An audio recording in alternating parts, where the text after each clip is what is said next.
नमस्कार, स्वागत है आपका एबीपी न्यूज में। मैं अखिलेश आनंद हूं, हाजिर हूं आपका पसंदीदा शो घंटी बजाओ लेकर। आपको पता है, घंटी बजाओ टीवी न्यूज की दुनिया का वो शो है जो पब्लिक की आवाज है। मतलब आपकी जिंदगी को प्रभावित करने वाले मुद्दों को हम प्रमुखता के साथ दिखाते हैं, तह तक जाकर समस्याओं की पड़ताल करते हैं ताकि सरकार और सिस्टम की जवाबदेही तय हो सके।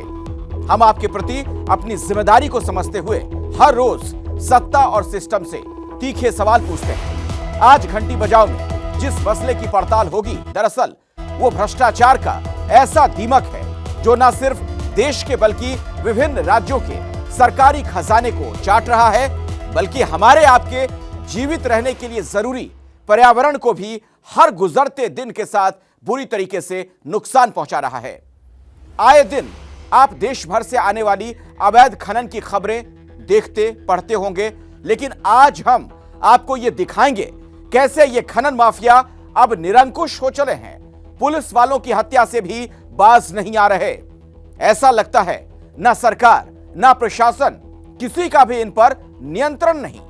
खनन माफियाओं को लूट की खुली छूट देने वाली सरकारों के खिलाफ 8422840000 पर घंटी जरूर बजाइए और देखिए हमारी ये रिपोर्ट।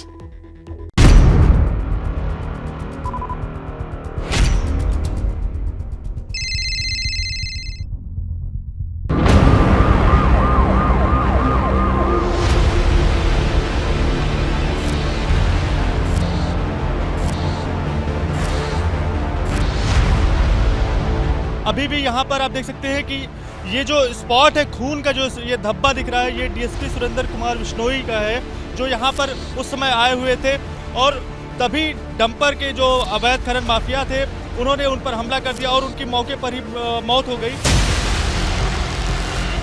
पुलिस का खौफ जो खनन माफिया थे बिल्कुल भी नजर नहीं आ रहा था। डीएसपी साहब जैसे ही यहाँ पर पहुंचे, उन्होंने अपनी गाड़ी को यहाँ पर लगाया है और एक डंपर को रुकने के लिए जब कहा है, तभी उस डंपर ने जो डीएसपी सुरेंद्र सिंह थे उनके ऊपर डंपर को चढ़ा दिया और उसके बाद यहाँ से वो फरार हो गए। सरकार में बैठे सफेद पोशों अधिकारियों का गठजोड़ हरियाणा के माइनिंग माफिया से है। चाहे आसपास के जिलों की पुलिस बुलानी पड़े, चाहे रिजर्व बुलानी पड़े, लेकिन इसका जवाब दिया जाएगा और एक एक आदमी को पकड़ा जाएगा।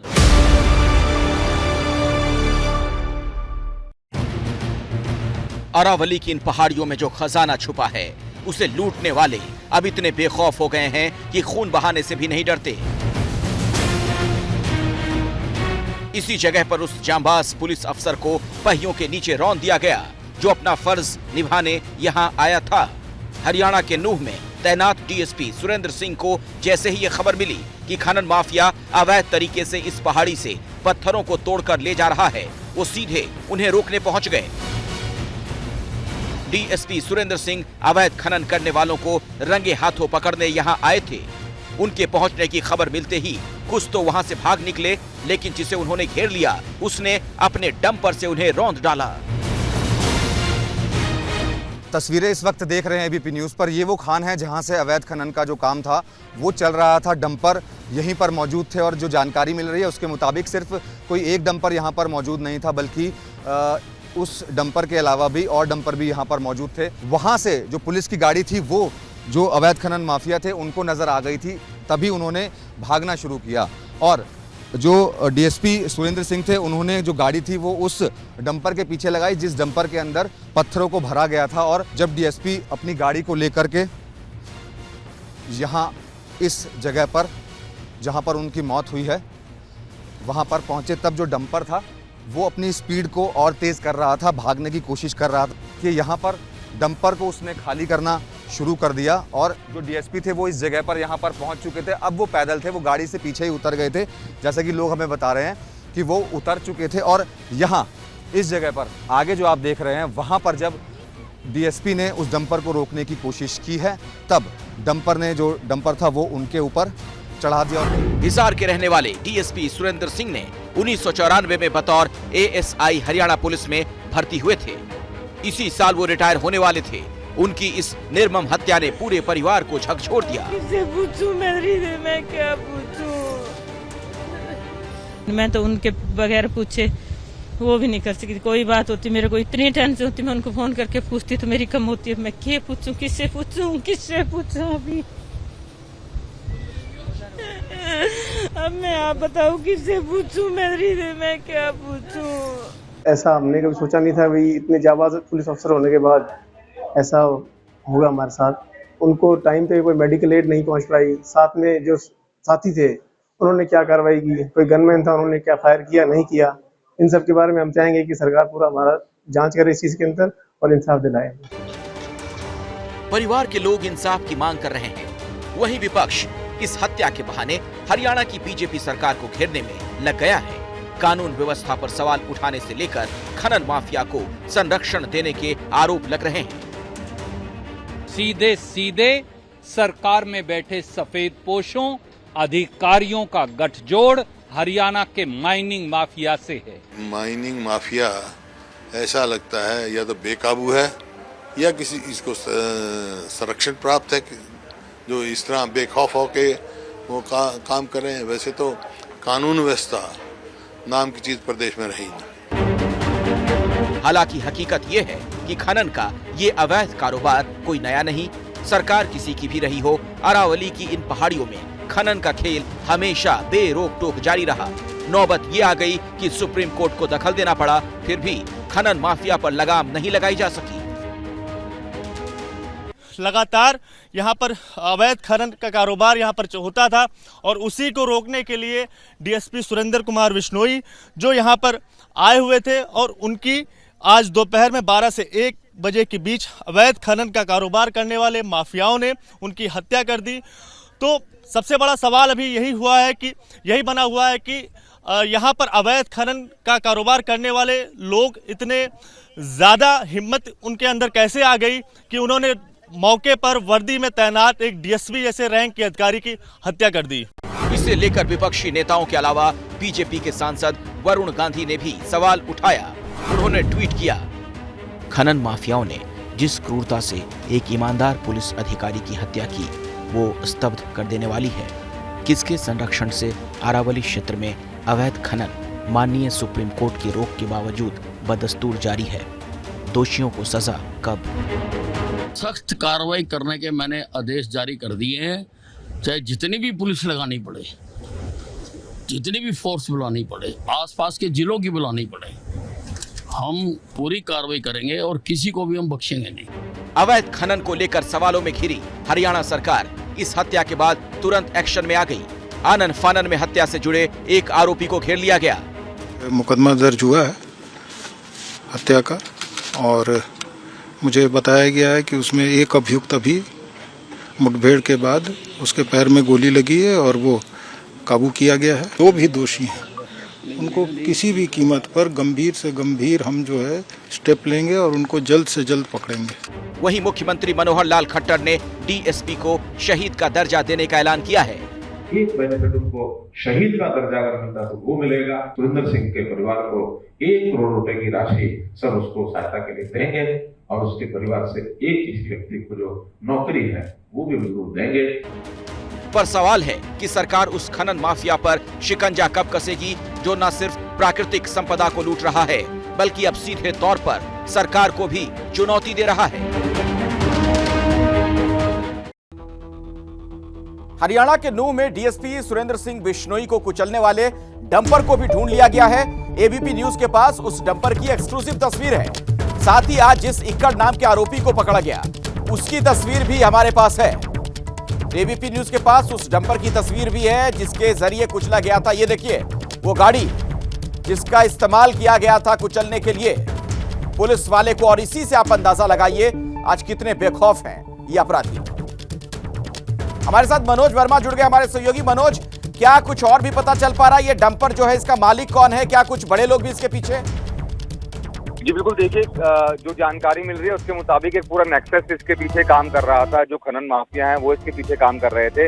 इक्कर जो है अब एनकाउंटर के बाद पुलिस ने गिरफ्तार कर लिया है और जो एक्सक्लूसिव तस्वीरें हैं आप सिर्फ एबीपी न्यूज पर देख रहे हैं, डंपर की भी और इक्कर की भी। अब इक्कर को जो है पूछताछ की जा रही है उससे लगातार और ये जानने की कोशिश की जा रही है कि आखिरकार वहां पर और कितने लोग इस पूरे हत्याकांड में शामिल थे, क्योंकि उनको जानकारी मिल चुकी थी कि डीएसपी जो है पीछा करते हुए आ रहे हैं। अब इक्कर से पूछताछ के बाद तमाम और लोगों की तलाश की जा रही है। चलिए ठीक है मनोज, आप इस खबर पर नजर बनाकर रखें, जैसे ही कुछ और अपडेट होगा दर्शकों तक आगे वो जानकारी भी हम पहुंचाएंगे। दरअसल ये कहानी सिर्फ एक राज्य या एक जिले की नहीं, जो हरियाणा में आज हुआ ठीक वैसी ही घटना अब से 10 साल पहले मध्य प्रदेश के मुरैना में हुई थी। खनन माफियाओं पर सख्त कार्रवाई कर रहे एक युवा आईपीएस अफसर नरेंद्र कुमार ने चंबल इलाके में पत्थरों को लेकर जा रहे एक ट्रैक्टर को रोकने की कोशिश की तो ड्राइवर ने ट्रैक्टर उनके ऊपर ही चढ़ा दिया। उस घटना ने भी तब वैसे ही पूरे देश को झकझोर दिया था जैसे आज नूह में एक डीएसपी की दर्दनाक मौत में। लेकिन अफसोस यही है, इन घटनाओं के बाद भी कुछ बदलता नहीं। चंबल में आज भी अवैध खनन हो रहा है, धड़ल्ले से हो रहा है। हालात तो यह है कि रेत माफियाओं को रोकने में नाकाम सरकार अब उसी माफिया के सामने सरेंडर की तैयारी कर रही है।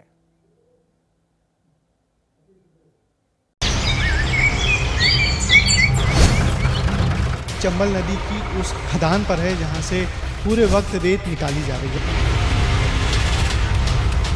चंबल की घड़ियाल सेंचुरी की रेत को अवैध तरीके से निकाला जाता है।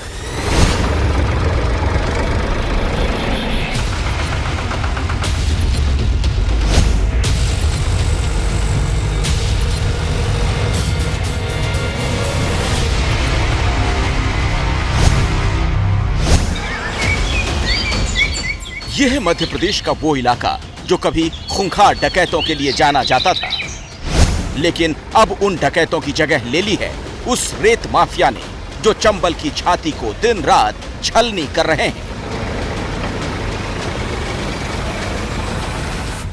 ये रेत माफिया कितना ताकतवर है और कैसे ये बेखौफ होकर सरकार और पूरे सिस्टम को चुनौती दे रहा है। इस सच को सामने लाने के लिए एबीपी न्यूज संवाददाता ब्रजेश राजपूत ने चंबल का खतरनाक सफर शुरू किया।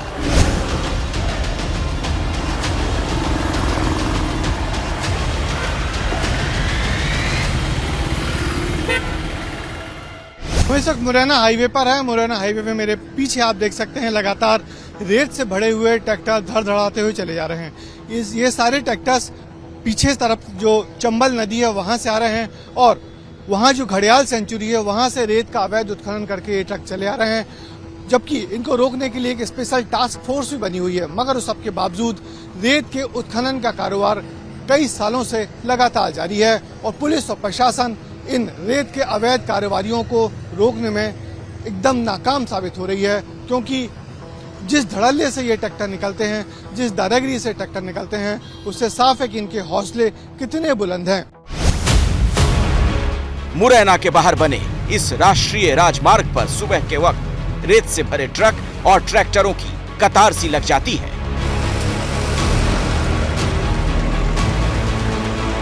एक, दो, तीन, आप गिनते गिनते थक जाएंगे, पर रेत से भरी ये गाड़ियां एक के बाद एक आती जाती रहती हैं।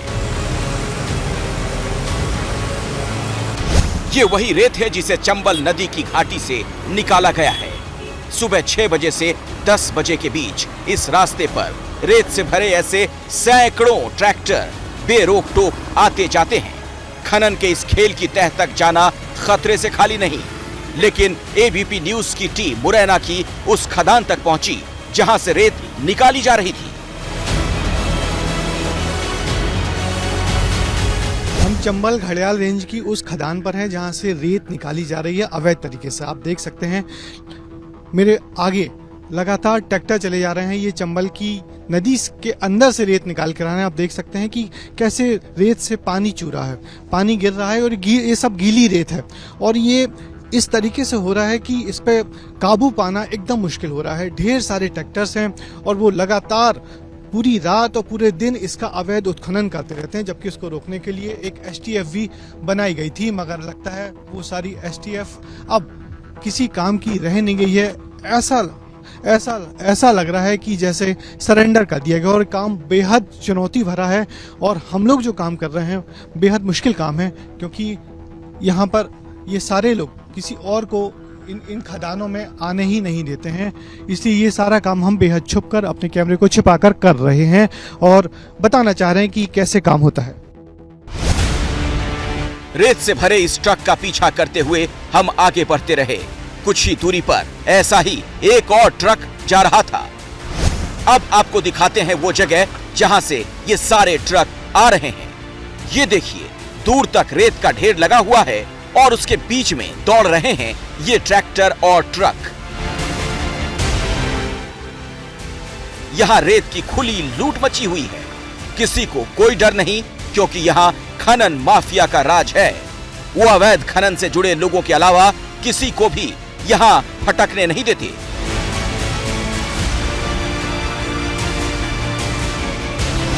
यहां की तस्वीरें लेने के बाद हम खदान से कुछ दूर उस सड़क पर पहुंचे जहां से नदी के किनारे का नजारा साफ नजर आ रहा था। ये तस्वीरें हैरान करने वाली थीं। ऐसा लग रहा था जैसे यहां कोई मेला लगा हो। ट्रक, ट्रैक्टर, जेसीबी मशीन सब लगे हुए थे। धड़ल्ले से रेत की खुदाई चल रही थी।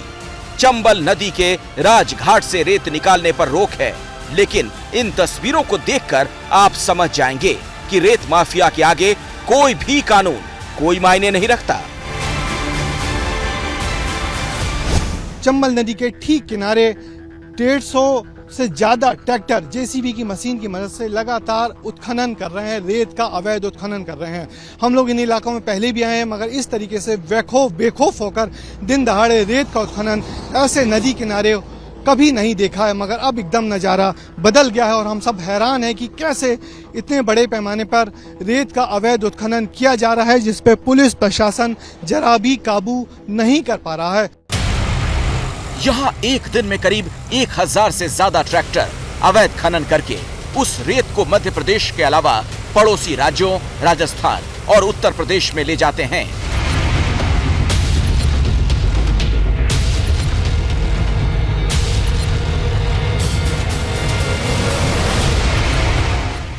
जिस इलाके में रेत की ये लूट हो रही है वो राष्ट्रीय चंबल अभयारण्य है। 1978 से इस जगह को संरक्षित इलाके का दर्जा मिला हुआ है, क्योंकि यहाँ पर विलुप्त होने वाले घड़ियाल, कछुआ और डॉल्फिन का संरक्षण किया जाता है। चूंकि घड़ियाल नदी किनारे की इस बालू में अंडे देते हैं, इसीलिए यहाँ के घाटों और नदी में किसी भी तरह के रेत खनन की मनाही है। पर देखिए कैसे उन्हीं घड़ियालों के बीच से रेत निकाली जा रही है। राष्ट्रीय चंबल घड़ियाल सेंचुरी में हम आपको दिखा रहे हैं कि देखिए 2 घड़ियाल कैसे रेत के टीलों पर बैठे हुए हैं। 2 घड़ियाल हैं और ये दुर्लभ प्रजाति के घड़ियाल होते हैं और इन्हीं घड़ियालों के संरक्षण के लिए तकरीबन 435 किलोमीटर लंबी एक घड़ियाल सेंचुरी बनाई गई है, जो 3 राज्यों में है। और इस सेंचुरी की रक्षा के लिए कोशिश की गई है कि ये घड़ियाल सुरक्षित रहें, इसलिए यहाँ पर किसी प्रकार का उत्खनन ना हो। मगर इसके बावजूद हम अपने कैमरामैन होमेंद्र देशमुख से कहेंगे कि वो सामने तरफ दिखाए कि वहाँ किस तरीके से अवैध उत्खनन लगातार जारी है जेसीबी की बड़ी बड़ी मशीनों के साथ। और कोशिश यही की गई थी कि ये घड़ियाल यहाँ सुरक्षित रहें, किसी प्रकार का उत्खनन ना हो, मगर बेधड़क बेखौफ होके उत्खनन लगातार चल रहा है निर्बाध रूप से। और इस उत्खनन को रोकने के लिए पुलिस प्रशासन एकदम नाकाम साबित हो रहा है। यहाँ से निकली एक ट्रैक्टर रेत मुरैना में 2,500 से 3,000 रुपए में बिक जाती है। ग्वालियर और धौलपुर तक इसका रेट और बढ़ जाता है। कमाई के लालच में अवैध खुदाई के इस कारोबार में स्थानीय युवा भी जुड़ जाते हैं। रेत माफिया और स्थानीय लोगों का ये नेटवर्क इतना मजबूत होता है कि पुलिस और प्रशासन के लोग अगर इन्हें रोकना भी चाहें तो ये उनके लिए किसी चुनौती से कम नहीं होता। ये तस्वीरें श्योपुर जिले की हैं। अवैध रेत से भरे एक ट्रक को पकड़ने के लिए चंबल अभयारण्य की टीम उसके पीछे लग गई, जिसके बाद रेत माफिया ने रेंजर की गाड़ी पर ही हमला कर दिया। इस हमले में कर्मचारी बाल बाल बचे। मध्य प्रदेश में रेत का खनन रोकने वाली टीम पर इस तरह के हमले आम बात हैं। खुद पुलिस भी ये मानती है कि माफिया से निपटना आसान नहीं। चंबल में यदि कोई रेत का वाहन पकड़ा जाता है तो सीधे उसका ट्रैक्टर रात साथ होता है और जो व्यक्ति उसको लगा रहा है कर रहा है तो वो फिर अपने ट्रैक्टर को बचाने के लिए किसी हद तक भी जाने की कोशिश करता है। कई बार तो ऐसा होता है कि वो जो व्यक्ति सामने आ गया उस पर चढ़ा देने का या कि इस तरह की या तो खुद मरने का या मारने पे उतारू हो जाते हैं। सवाल है कि रेत माफिया को इतनी हिम्मत मिलती कहां से है? आखिर क्यों सरकार और प्रशासन इन्हें रोकने में नाकाम है? और अब तो हालात ये हैं कि बजाय अवैध खनन पर लगाम लगाने के, सरकार इस इलाके के कुछ हिस्सों में खनन की मंजूरी देने की तैयारी कर रही है। हमने एक प्रस्ताव भेजा है जिसके अंतर्गत लगभग 292 हेक्टेयर का जो एरिया है उसको हम डिनोटिफाई करके उस पर लीगल सैंड माइनिंग का प्रावधान हमने लिखा है। इस प्रस्ताव से 2-3 फायदे होंगे। जैसे अभी इल्लीगल माइनिंग की समस्या है तो राजस्व की हानि हो रही है सरकार को, तो अगर ये लीगल वे में हो जाती है तो सरकार को राजस्व मिल जाएगा। साथ ही जो स्थानीय लोग हैं उनका एक रोजगार का साधन मिल जाएगा और मुरैना शहर में रेत की आपूर्ति की व्यवस्था हो जाएगी। इस प्रस्ताव के मुताबिक चंबल के 5 घाटों के करीब 300 हेक्टेयर क्षेत्र में रेत की खुदाई की अनुमति दे दी जाएगी। ये प्रस्ताव मध्य प्रदेश सरकार से मंजूर होकर अब वन एवं पर्यावरण विभाग में मंजूरी का इंतजार कर रहा है। अगर ये घाट खुल गए तो मुरैना पर जो चोरी का कलंक लगता है उससे मुक्ति मिलेगी। मेरे लिए सबसे खुशी की बात ये है और इसके लिए मैंने मध्य प्रदेश में भी बात की थी। मध्य प्रदेश में और मुरैना और श्योपुर के डीएफओ से प्रस्ताव बनवा के वाइल्ड लाइफ से प्रोसेस करा के केंद्र को भेजा था। केंद्र ने कुछ क्वेरीज की हैं, उस क्वेरी का जवाब ये लोग सबमिट कर रहे हैं और जैसे ही जवाब सबमिट हो जाएगा हम लोग कार्यवाही को आगे बढ़ाने की कोशिश करेंगे। पर सवाल है कि अगर यहाँ खनन को कानूनी मान्यता मिल जाती है तो क्या इसका मतलब ये नहीं होगा कि रेत माफिया को और खुली छूट मिल जाएगी? इन 5 घाटों को खोलने के बाद में ये तो तय हो जाएगा कि रेत जो उत्खनन करने वाले हैं उनको सभी घाटों से उत्खनन करने की पूरी छूट मिल जाएगी और चंबल के हर घाट से रेत का अवैध उत्खनन होगा। उसको रोक पाना सरकार के बस में नहीं है, क्योंकि अभी जो सरकार नहीं रोक पा रही है तो आगामी जब छूट हो जाएगी तब रोकना बहुत मुश्किल होगा। यानी कहीं ना कहीं सरकार का यह फैसला एक तरह से रेत माफिया के सामने सरेंडर जैसा है।